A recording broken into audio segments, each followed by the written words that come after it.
before the rents had tripled, then quadrupled, before the little stores had gone out of business and the community centers had closed, before the banks had taken all the good corners and corporate ads covered the walls of buildings, before we were overrun with crowds of blank-eyed yuppies who had no idea why we hated them, before the streets had erupted in 15 years of what they called anarchy, but what was really a last-ditch effort to save the place,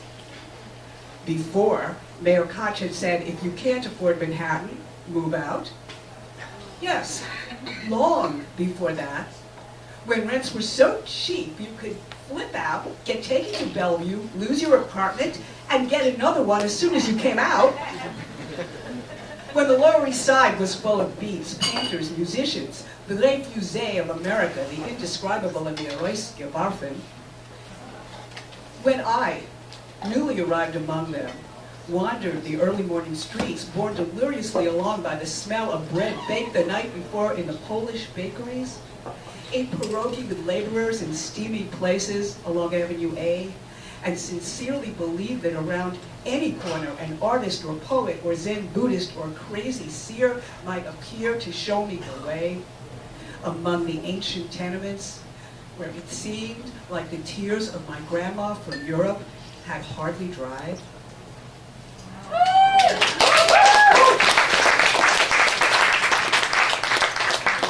And this is a quickie put together since last night. New Year's Eve. Last night I danced on the barricades at Zuccotti Park at the New Year's Eve revel party.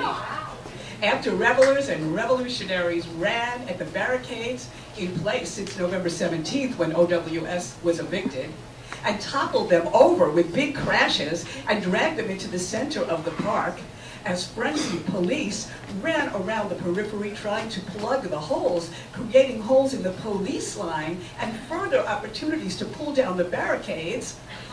the piles of rebel-rested barricades grew higher and higher, and as the new year rang in, we danced upon them. Oh, how we danced!